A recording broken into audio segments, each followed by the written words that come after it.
好吧，不就挨几下板子吗？打就打。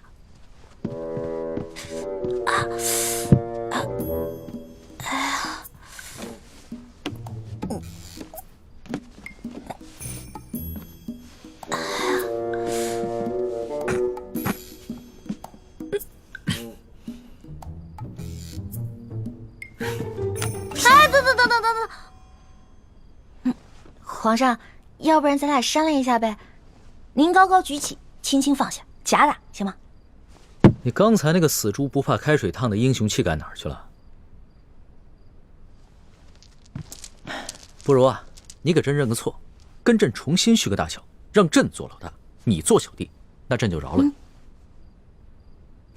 不行，我从小都是老小，好不容易捞个老大当，士可杀不可辱。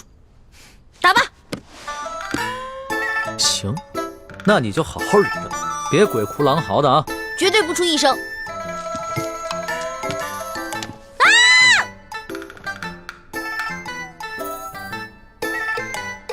我真打了！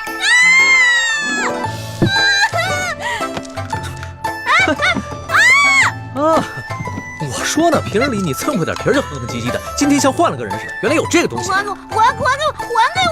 什么东西？大清哪条律法规定了，奴才被打的时候，屁股里就不能垫垫子？还给我！你趴下，板子还没打呢。皇上，你难道真的要打奴婢40大板吗？皇上，您看你这板子这么大，你要是真在我屁股上打，那我屁股不得开花了？能不能打个折呀？半折、对折，20下。不行，40大板一下都少不了。那要不然就4折15下。你的算术先生是被你活活气死的吧？4折16。皇上英明，16下，那我们就决定了，就打我16下。谢谢皇上。到了这个时候，你还想给朕下套啊？我告诉你，40大板一下都少不了。哎，等一下，又怎么了？您看是这样的，如果硬打我40大板都打在屁股上，我是个女孩啊，半个月都起不来，走路一瘸一拐的，多难看。要不然换个地方打。也是，真把你屁股打坏了，你这半个月下不了床，朕这也没人伺候。行，你先起来吧。谢皇上开恩。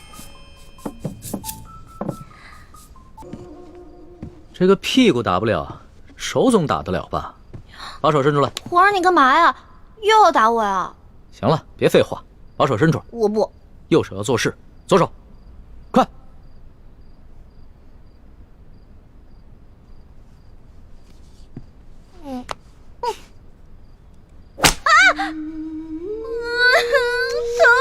疼死我了！你可是真英雄啊，这声音都传到紫禁城外面去了。奴婢是假英雄，真怂包。如果皇上行的话，你试试，你不叫我就服你。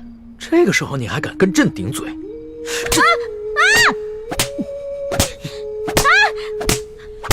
之前皇上说刘德昭是世界上最坏的男人，我看皇上还不如他呢。刘德昭虽然欺上瞒下、贪赃枉法，但他对自己的女人从来不打，他对他女人很好的。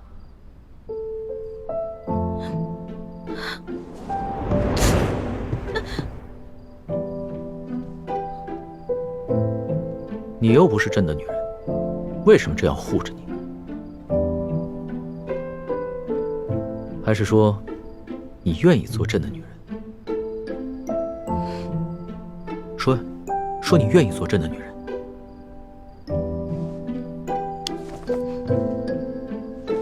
皇上还是继续打吧，奴婢绝对不出一声。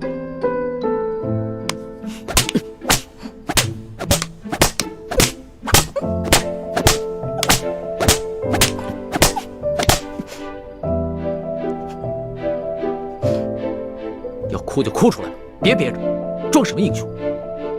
奴婢不想装英雄，奴婢只是装不了皇上的女人。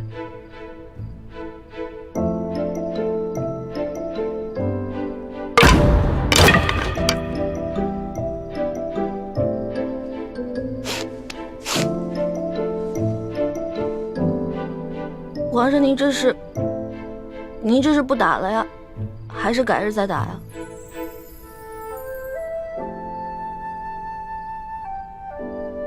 把手伸出来，给朕看看。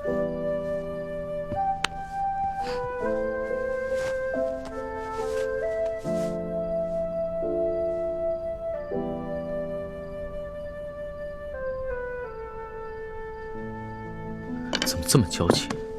才打了几下就变成这个样子？或者你试试，也疼。老大，不是朕想打你。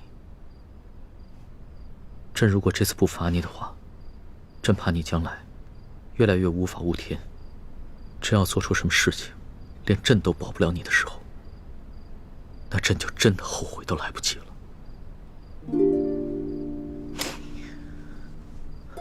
可能这次真的是打中了。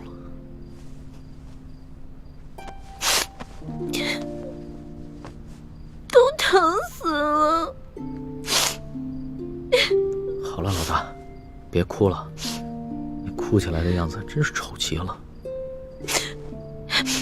还丑呢，我现在连脸都没有了。你把我手打成这么肿，我以后怎么见人啊？你赔我，你赔我！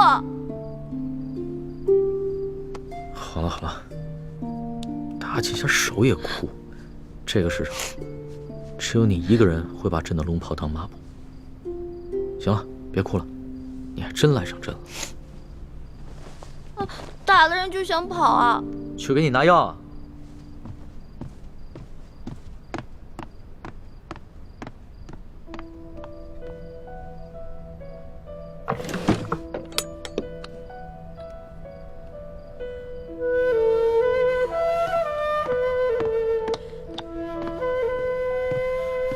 把手伸出来。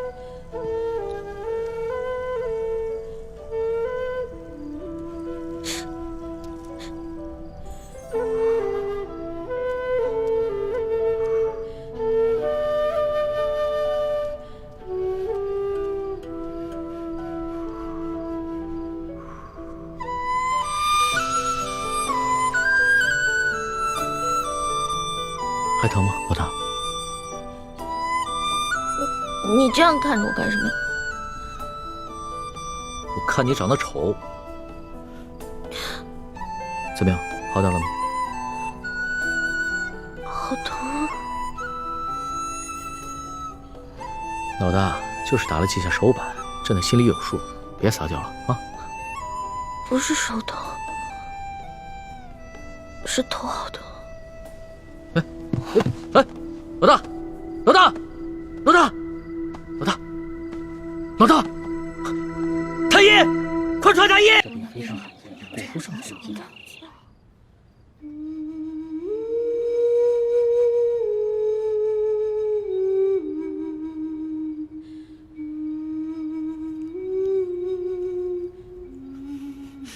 一欢怎么还醒不过来啊？是姑娘，这头疼的毛病，是从娘胎里带出来的顽疾，微臣无能啊！一群没用的东西！朕就问你，他这个病严不严重？朕要听实话。此病十分罕见，只有古医书上有记载。若是一欢姑娘能醒过来，便能逢凶化吉。听你这个意思，他还有醒不过来的可能。过了今晚，如果明天一欢姑娘还没醒，恐怕就怎么样？就再也醒不过来了。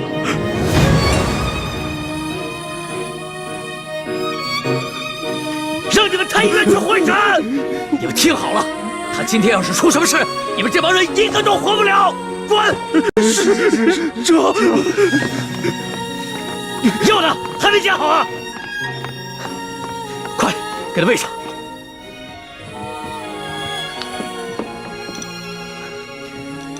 快，欢儿，朕以后再也不冲你发脾气了啊！哎呀，师叔姑娘根本就没办法吞药。喂，接着喂！哎呀，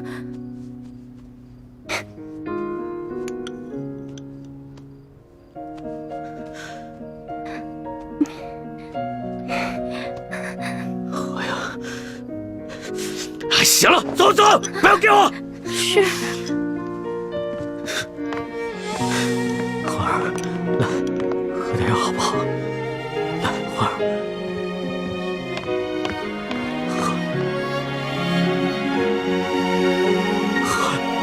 花儿，喝点药。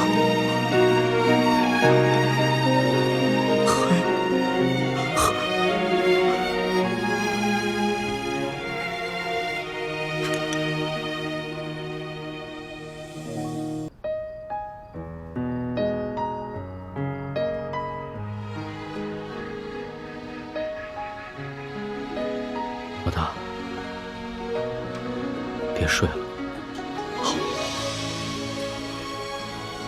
其实朕知道，你不信我，定是因为你觉得朕还要罚你，对吗？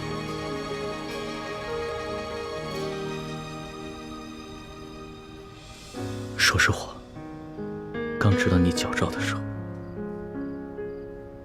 朕的心里真的非常生气。朕气的不是因为你放过了刘德昭的家人，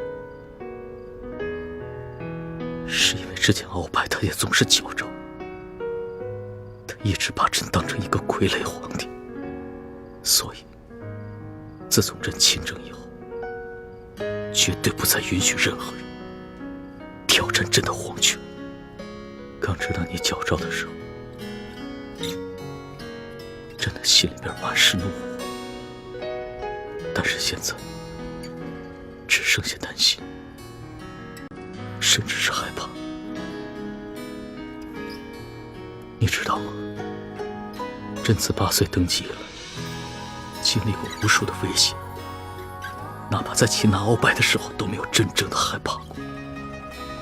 但是这一次，朕真的怕了。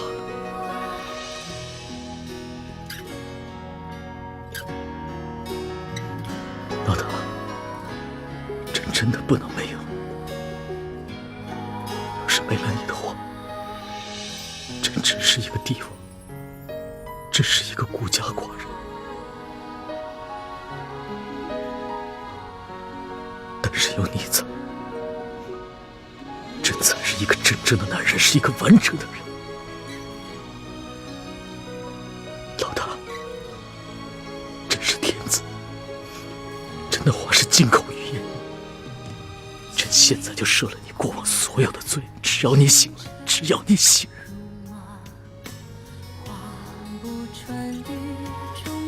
你醒醒吧，别睡。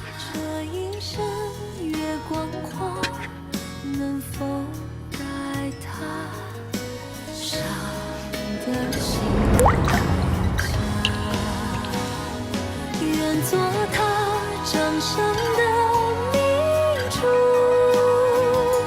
献上我纯真的祝福。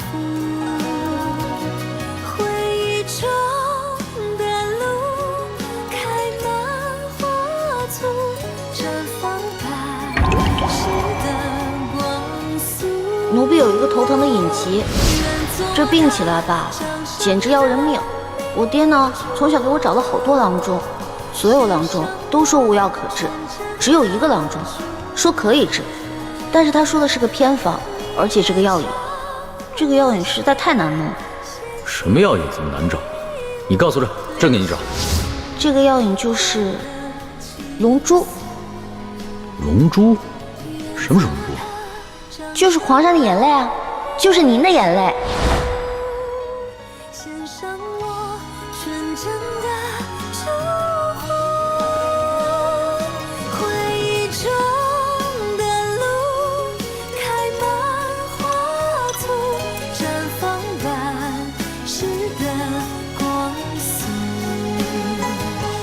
绽放般世的光速。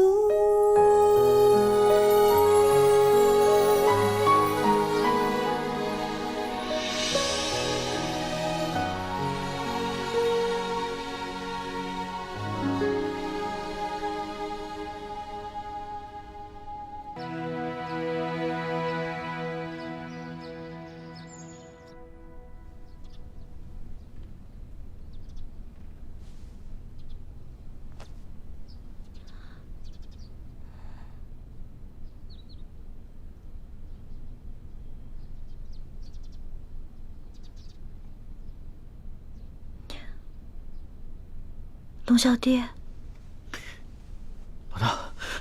老大，你终于醒了，真不是在做梦吧？扶我起来。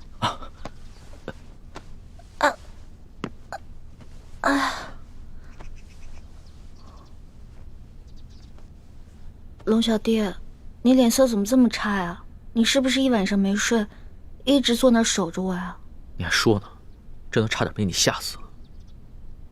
太医说了，今天你要是醒不过来的话，可能就永远都醒不过来了。咱们可是对着月亮发过誓的，说要同生共死。你要活不下去不打紧，你要是朕也活不下去啊。所以，你真的一晚上没睡啊？又不是第一次，朕啊，上辈子一定是欠了你很多钱。说吧，你要怎么报答朕啊？要不然以身相许吧？那朕就勉强收了你吧。哎呀，什么以身相许啊？要不是你打我，我也不可能旧病复发。你居然敢矫诏，朕还不能打你一下啊？好疼呀！疼？宣太医，快宣太医！宣什么太医啊？不是这儿疼，是这儿疼。手怎么红成这样子呀？朕给你吹吹。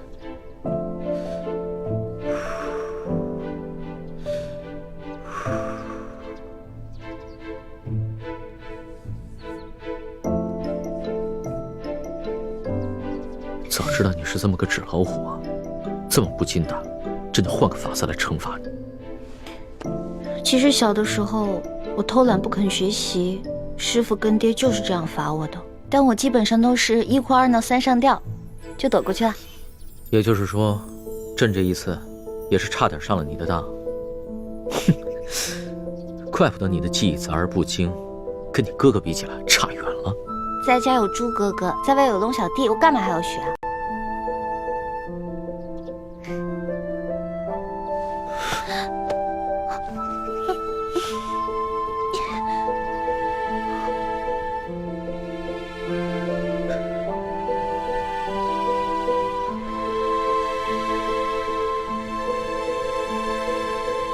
老大，你终于活蹦乱跳，又可以跟朕顶嘴抬杠，真好。猪哥哥，对不起，我是下了决心不要再理龙小弟的，可是我身不由己啊。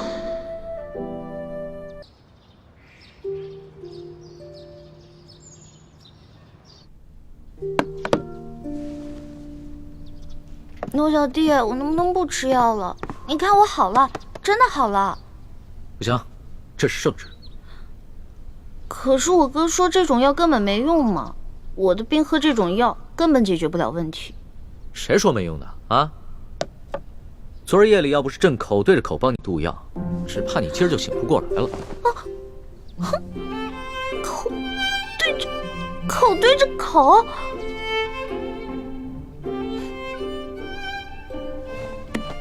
那也就是说，你昨天哭了？啊？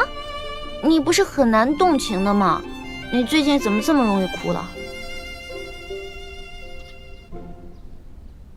朕没哭，谁说取龙珠就一定要哭的？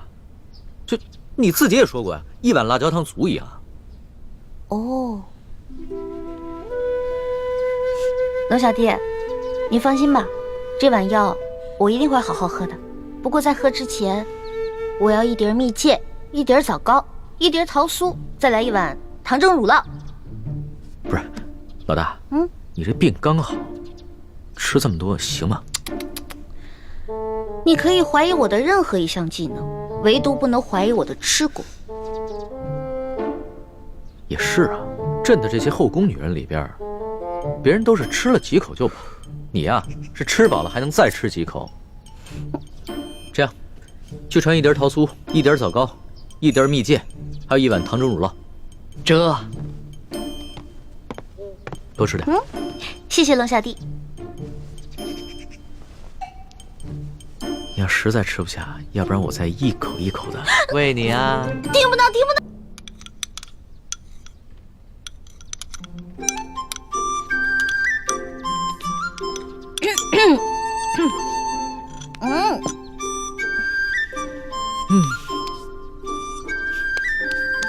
呀，真是要把朕给吃穷了。现在可以喝药了吧？哦，快点儿。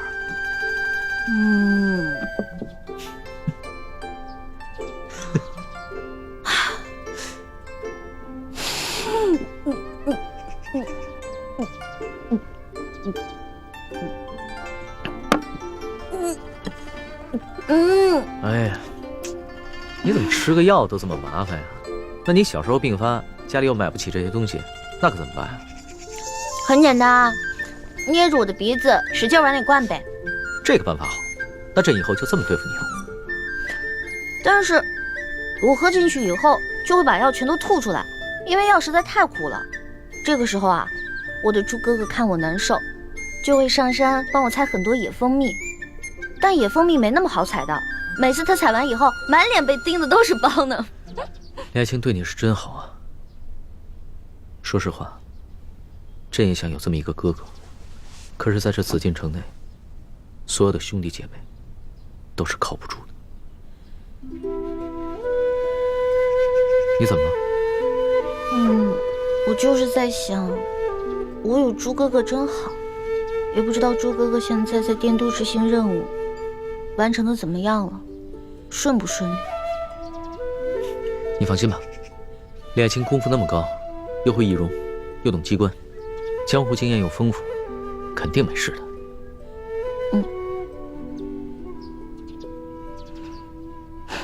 猪哥哥，对不起，你若回来，发现我对龙小弟又割舍不下，你一定会很失望、很伤心。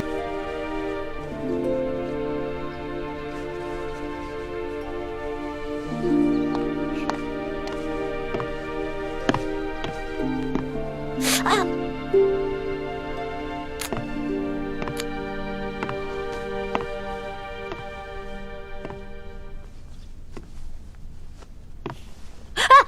老大，你这手还没好就别逞能了，等好了再秀呗。啊？那怎么行啊？我喝了你的龙珠，我得有点回报啊。算你有良心。你这绣的是什么呀？那么难看啊。不丑，我绣的是2个人。2个人？哦，一男一女。你绣的是一对夫妻啊？不是，他们2个是兄弟。哦，那朕明白了。你绣的呀，是你和朕，对吧？那你现在还觉得丑吗？不丑，不丑，不丑。男的俊，女的美。好啦，大功告成。这可是老大我生平做的第1个女工，送给你。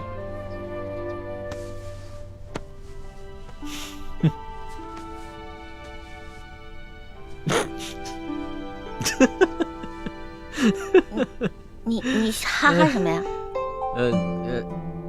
老大，你这个绣工实在是什么？不是老大，你这个一面绣着2只肥鸭，一面吧绣着一对丑人，这平生第一次收到这么有趣的礼物。龙小弟，这个荷包里面可以装香，可以驱虫防蚊，提神醒脑。你会把它带在身上吧？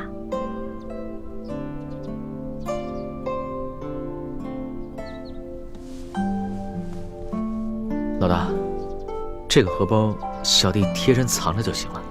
若是公然挂于腰上的话，是不是也太不成体统了？老大，你是不是生气了？没有啊，你是皇上嘛，皇上戴这个肯定有失体统，而且我也丢不起这个人啊。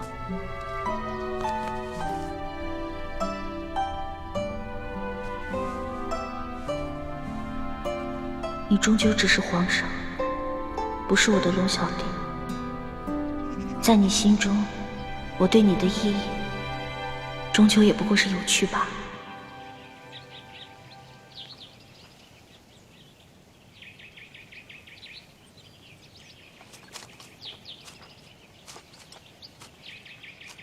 好了，现在唐一手已经入土为安了，清廷内奸这个隐患已经清楚了。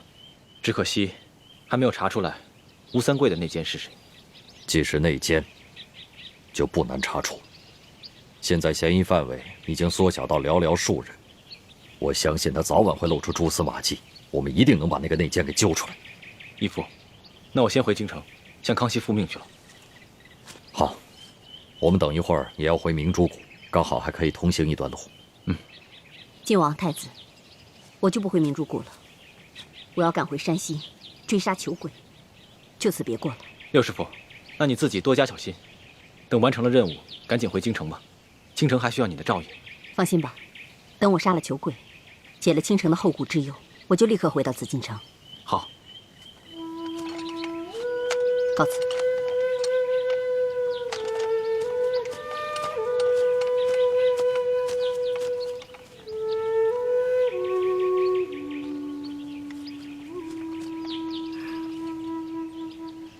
太子，其实我已经查出谁是吴三桂的内奸了。什么？义父要等到六师傅走了之后再说。难道这个内奸就是六师傅？没错，吴三桂安插在咱们明珠谷的内奸，就是你六师傅，血衣居士。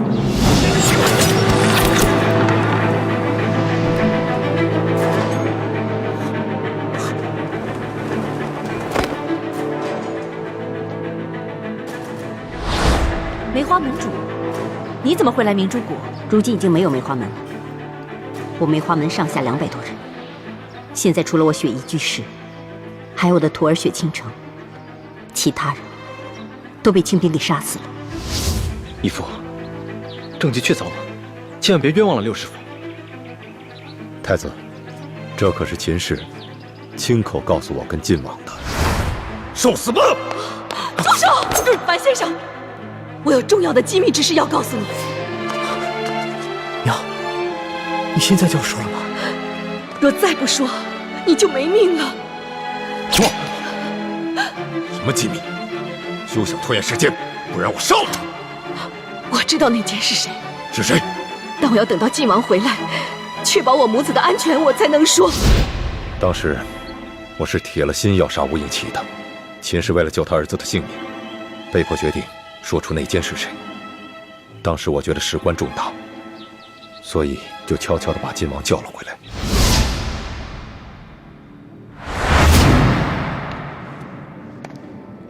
我李定国对天盟誓，只要你说出谁是内奸，我保证你们母子安全。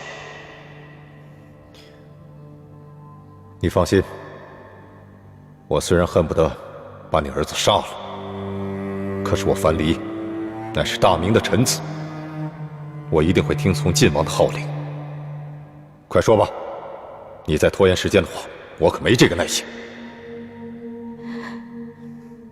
其实我也没有见过那个内奸的面。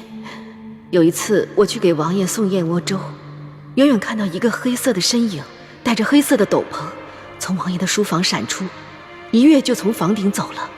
显见他的武功很高，虽然隔得甚远，未看清他的面容，但我肯定那是一个女人的身影。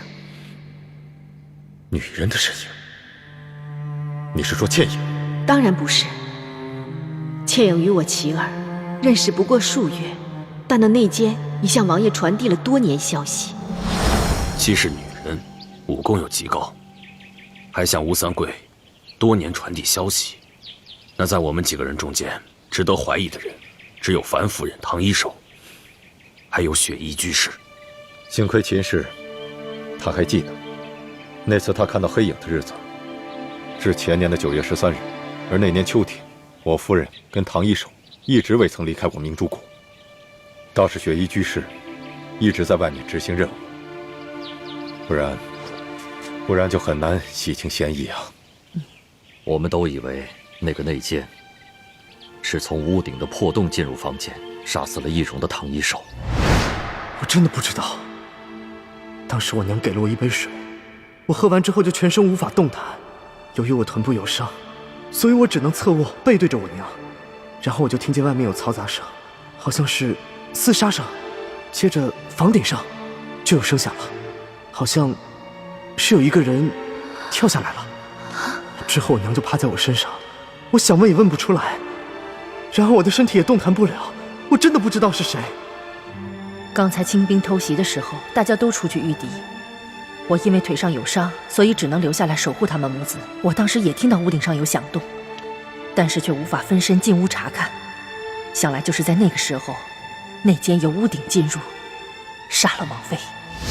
当我们看到屋顶破洞的时候，我们就以为内奸是从屋顶的破洞进入房间杀死唐一手，就没有怀疑到在外面跟我们一起御敌的雪衣居士。可当我知道这个内奸是个女人的时候，我仔细地回想了一下，第一个冲进厢房的就是雪衣居士。王妃，王妃！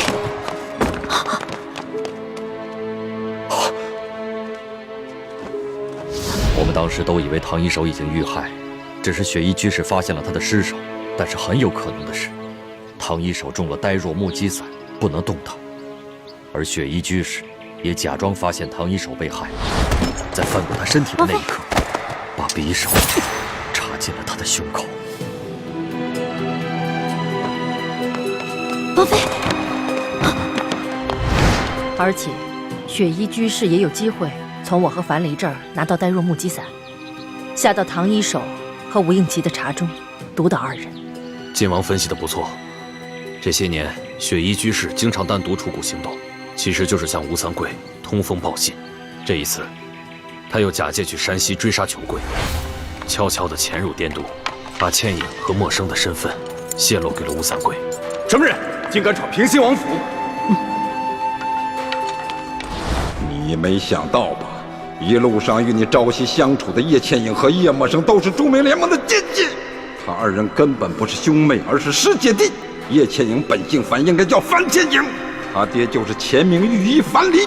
他们与你的相遇根本不是巧合，更不是你和一个女人一见钟情的艳遇。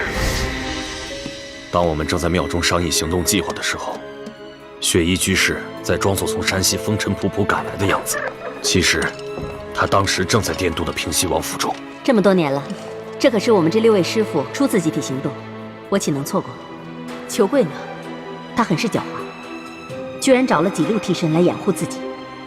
我本想着继续追查他的行踪，却接到了你的飞鸽传书，所以我就委托山西牛角寨的盟友们帮我继续追杀他，而我就赶来滇都与你们会合。四师傅说的是，还有一点，昨夜我和义父盘问了所有人来到滇都之后的行踪，当时没有发现谁有破绽，但我现在突然想起一个细节，那日我和六师傅在一处茶楼上观察平西王府的动静。你慢用。哎，小二，啊，我要的是陈年的普洱茶，你为什么给我上今年的？看着汤色就能看得出来，给我换。好嘞，马上给你换，马上给你换啊。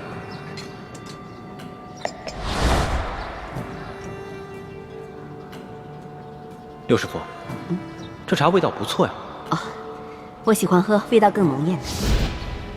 我们明珠谷一向物资匮乏，条件艰苦，大家早就习惯了粗茶淡饭。为什么六师傅会对一盏茶水如此挑剔？现在想来，只有一种可能，那个茶楼的小二就是吴三桂的奸细。六师傅在换茶的时候，将消息放在杯底，传递了出去。太子分析的很有道理。吴三桂一定是如此才知道了我们的计划，所以就设好了局，等我们跳进他的陷阱。如此一来，铜匣失踪之谜也说得通了。一欢好不容易在宫里拿到了真的铜匣，却不知被谁调了包。现在想来，应该就是六师傅。所以这铜匣现在应该还在吴三桂手上，他手上还有一把金钥匙。不要紧，吴三桂虽然拿到了真的铜匣，但他手上那把金钥匙也被人调了包。义父怎么确定吴三桂手上的金钥匙是假的？我想来想去，倩影从吴应奇那儿拿到的金钥匙应该是真的。交由你之后，再由你带到京城，直到我们几个师傅到京城跟你会合，唐一手一定是趁这个时候把金钥匙从你身上调了包。这把金钥匙是假的。看来只有这个可能了。但是鳌拜疯了，唐一手不可能把金钥匙交给鳌拜，现在又不幸被六师傅给杀了，这铜匣的线索又断了。也只能盼望天佑我大明，能够有奇迹发生，否则找不到金钥匙，打不开铜匣，就拿不到宝藏的地图，我们光复大明的大业就更加艰难了。想不到5师傅跟6师傅，一个是鳌拜的奸细，一个是吴三桂的奸细，他们还在我明珠谷潜伏了那么久。10多年前，我大明即将灭亡，当时为了保存实力，大量接收大明的流亡之士，在这中间，就难免混入了各方的奸细。既然鳌拜早就知道了明珠谷的实力，为什么不出兵剿灭我们？鳌拜的心思，可能跟吴三桂一样，他们怀疑康熙这个小皇帝会兔死狗烹，鸟尽弓藏，所以才留下我们这些隐患，以备不时之需。就像康熙小皇帝这次为了擒拿鳌拜，竟然冒险联合10多个摔跤的布库，亲自捉拿鳌拜。鳌拜若不是手上有我们这枚棋子，恐怕已经性命不保。义父，如果雪衣居士是吴三桂的内奸的话，那倾城会不会也……雪倾城是雪衣居士从小抚养带大的，他们名为师徒，实则情同母女。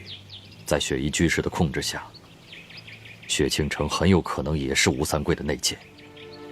所以我跟你3师傅才不动声色，就是为了不想打草惊蛇。如果倾城是内奸的话，那易欢就危险了。义父，我要马上赶回京城，把消息告诉易欢，以免他遭到倾城的暗算。好，但是你们要是发现了雪倾城也是内奸的话，千万不可轻举妄动，以免打草惊蛇。我们不妨来个将计就计，利用雪衣居士跟雪倾城，把假消息传递给吴三桂。义父放心吧，我明白。上次山鸡吩咐之事，为何迟迟不见动作？早日除掉李一欢，本王早日让你姐弟团圆。若再不动手，你姐弟2人再无相见之日。我怀疑我们内部出了奸细。有可能，应该是康熙的侍卫当中有内奸，多半是鳌拜的党羽，也有可能是吴三桂的人。他在清廷当中安插了不少的眼线。既然如此，那我们就趁这次机会来离间康熙和吴三桂的关系，让他们君臣内斗。我也是这么想的。不知道欢妹现在怎么样？我去找点水，你休息一会儿。嗯。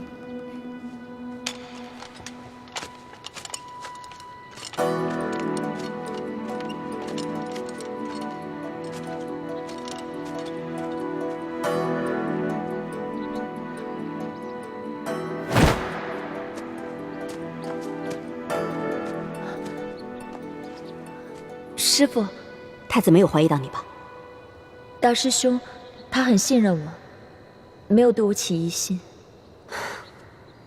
你悄悄给王爷发了一封密信，说康熙只喜欢易欢，不喜欢你，所以你要终止任务，离开紫禁城，是这样吗？师父，对不起，我从小在明珠谷长大，受几位师父厚恩，和大师兄、小师妹感情很好。现在让我处处算计他们，我心里……这是王爷给你的答案。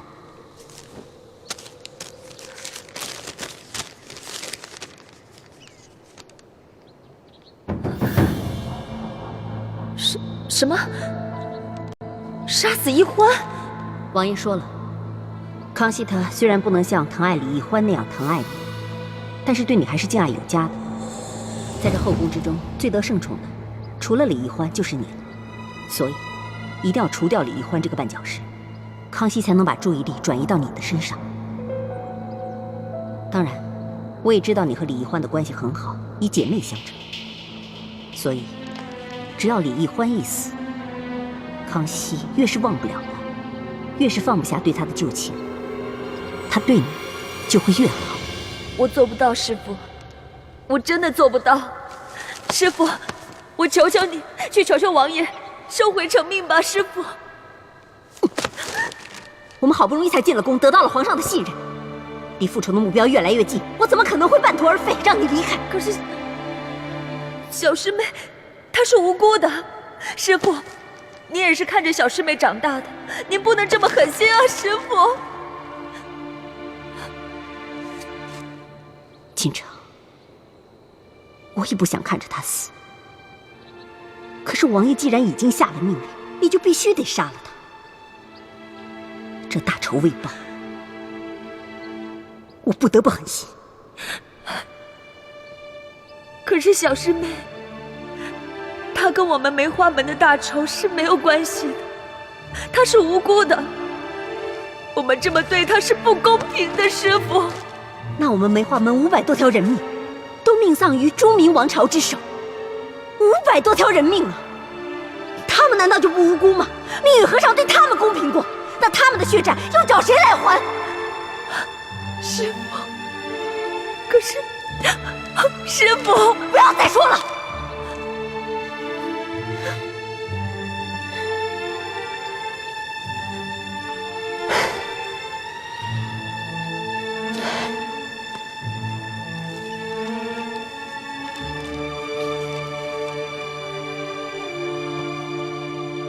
倾城，你好好想一想，你们全家几十口人，不都死在朱明王朝的铁骑之手吗？为了给你的家人，还有我梅花门报仇，现在只能牺牲易欢了。对了，你别忘了，你的弟弟还在王爷的手中，如果你不杀死易欢，王爷一定不会放过他的。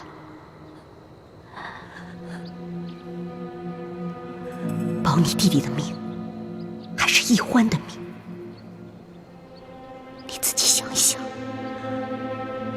我弟弟，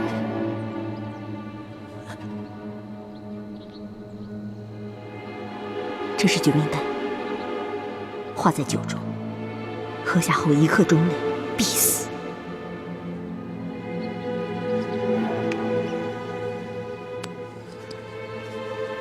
没有解药。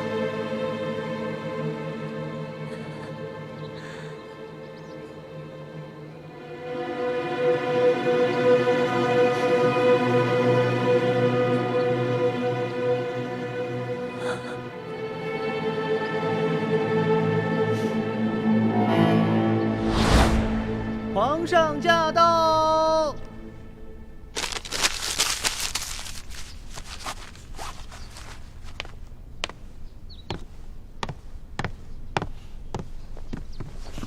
皇上吉祥。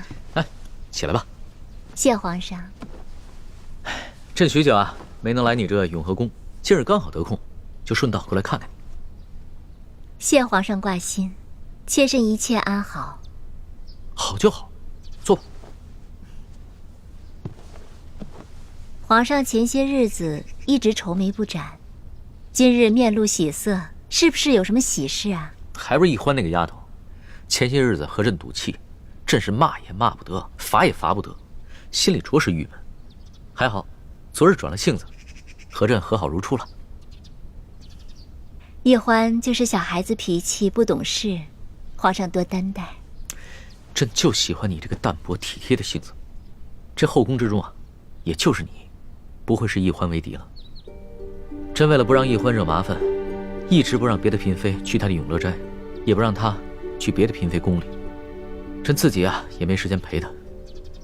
你要是有空的话，就多去永乐斋走动走动。妾身遵旨。哦，对了，刘德昭等人已经全部出斩了，可惜裘贵逃走了。朕已命新的山西巡抚继续抓捕裘贵，等抓到了裘贵，朕就把他送到你爹的坟前处决，也算是为你报了大仇。多谢皇上，妾身感激不尽。起来吧。等你爹百日继辰之后啊，朕便真的信了你，要让你早日替朕生个阿哥，这样你在宫里的地位也就稳固了，也好安慰你爹的在天之灵了。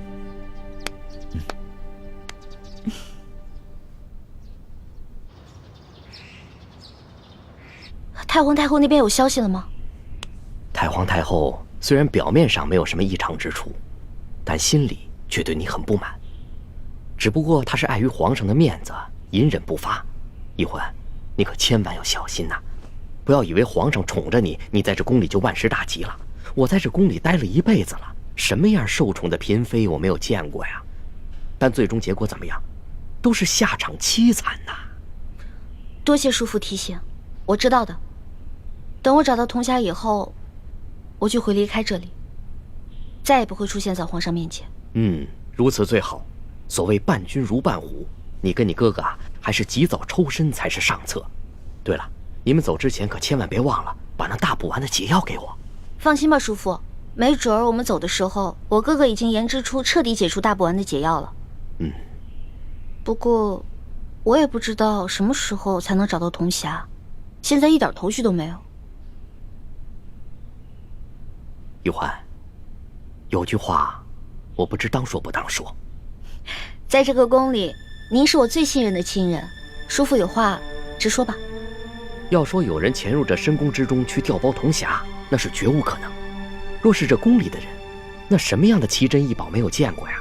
怎么会对一个毫不起眼的铜匣费这么大的劲儿啊？所以，调包铜匣之人必定知道这个铜匣的秘密。可是，在这深宫之中知道铜匣秘密的，就那么屈指可数的几个人。懿欢，你们兄妹在这宫中，是否还有其他的同伴？他们会不会知道铜匣的秘密？如果有，那调包之人会不会是你们自己人？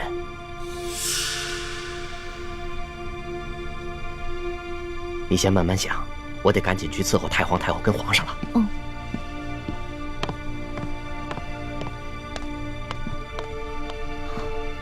真是奇怪，究竟是谁呢？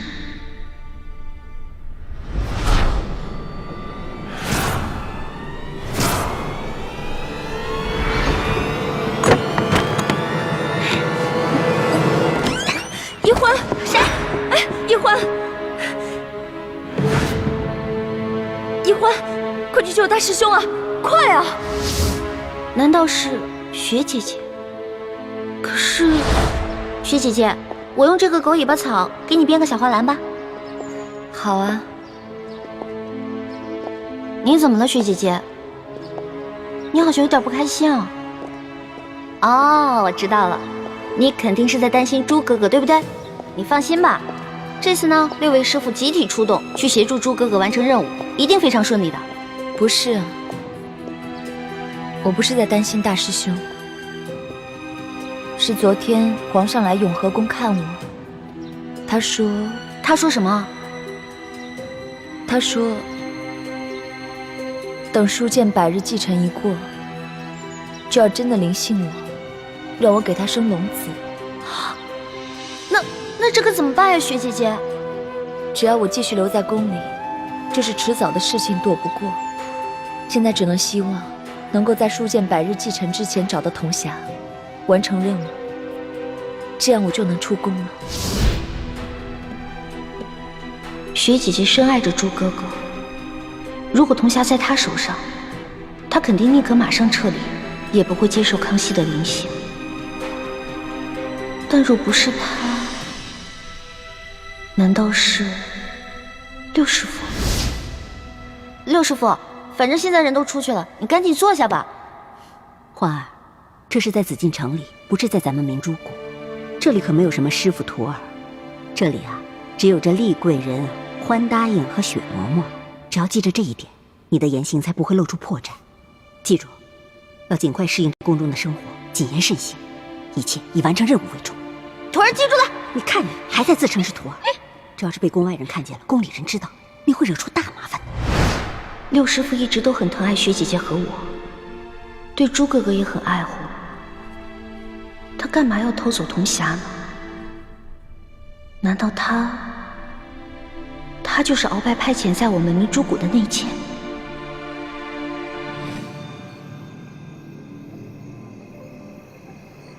你们先退下吧，我和世淑姑娘说些私房话。是。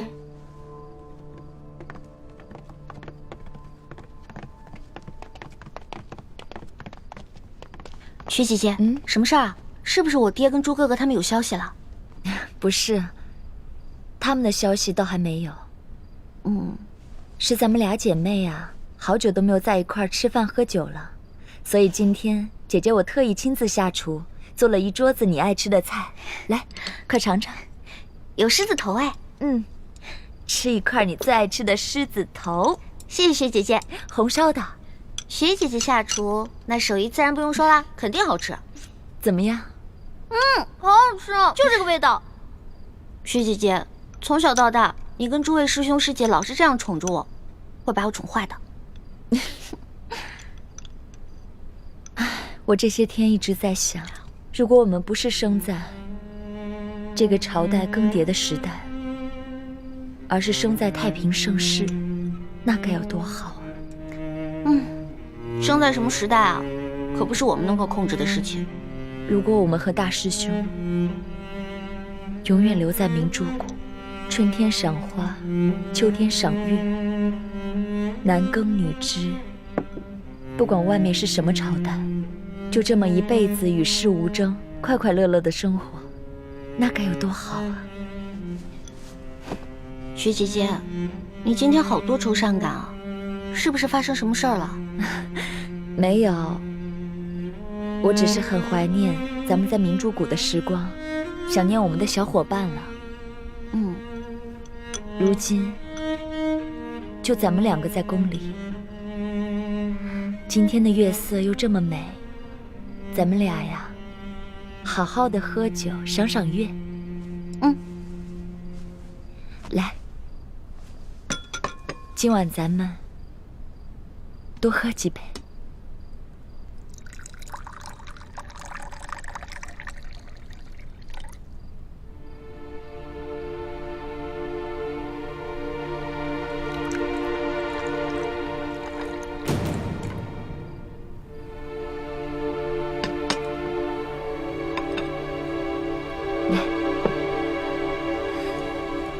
今天皇上又来看我了，我看得出皇上今天的心情啊很好。前些天你跟他冷战，皇上也整日愁眉苦脸的。这宫里上下每一个人都战战兢兢的，生怕惹到皇上。看来能让他如此伤心的也只有你一个了。薛姐姐，能不能别跟我提皇上啊？你也跟我提他，我心里就乱糟糟的。不行，我就要跟你提。今天我叫你过来也是要劝劝你，咱们都是明珠谷的人，和大清的皇帝势不两立，你和康熙是永远都不可能的。我知道，等我们找到铜匣以后，我们就撤出紫禁城了，那个时候我再也见不到他了。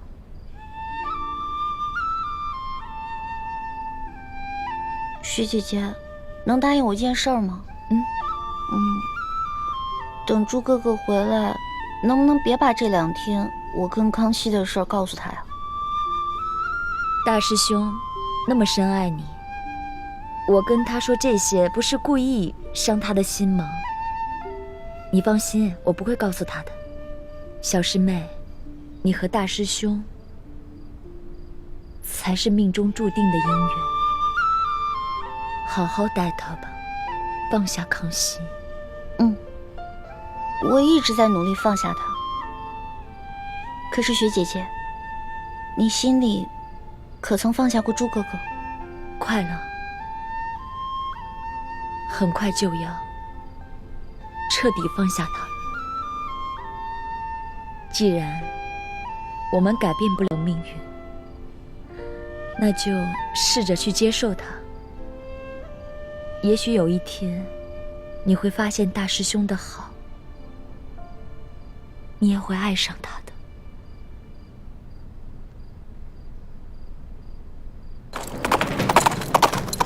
撤！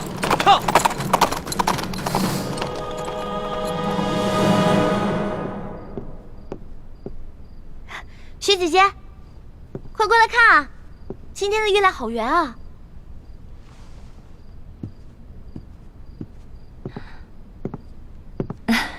还真是啊。都说15的月亮16圆，今天真是格外的圆。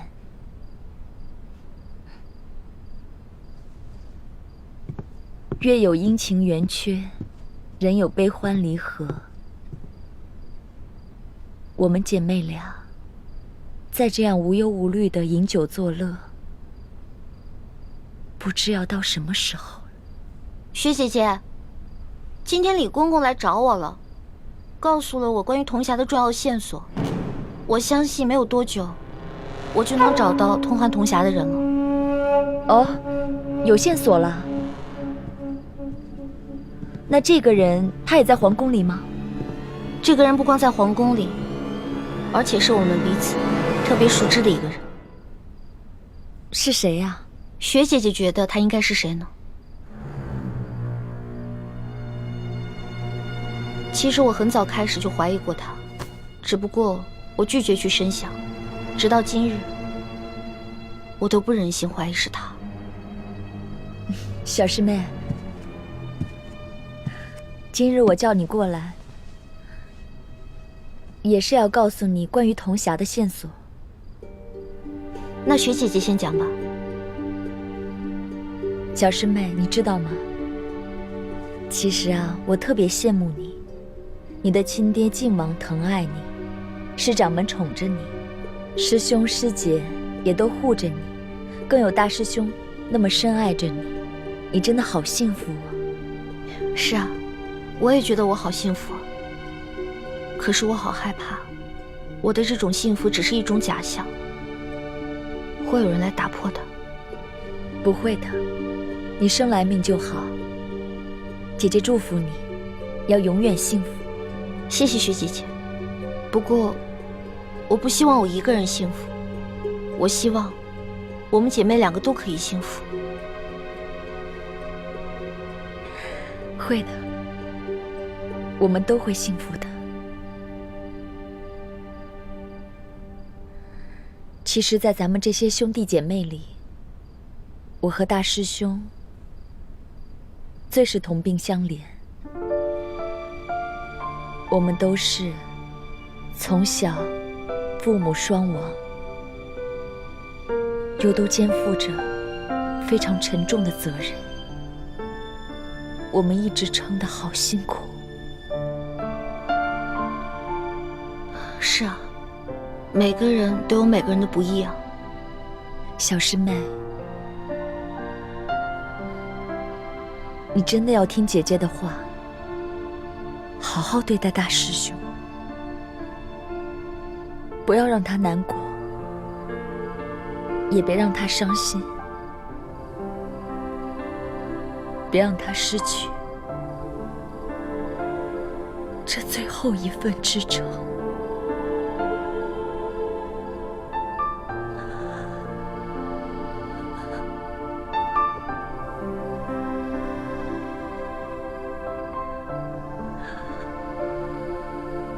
祝你们幸福，干杯！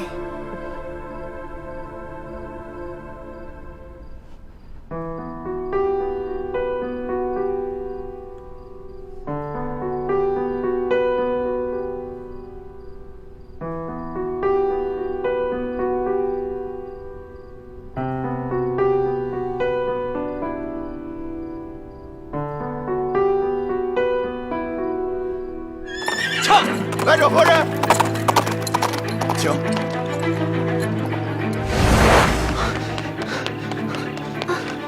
李太医，师叔姑娘呢？丽妃娘娘和师叔姑娘在永和宫喝酒呢。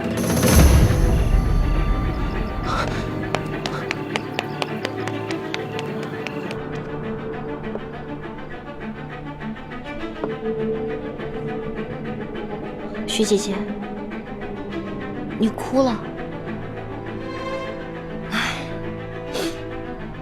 我是感动的，睫毛好像刺到眼睛里了，没事。来，咱们继续喝。徐姐姐，你现在可以说出童霞的事儿了吧？不急，喝完这杯酒啊，姐姐再慢慢跟你聊。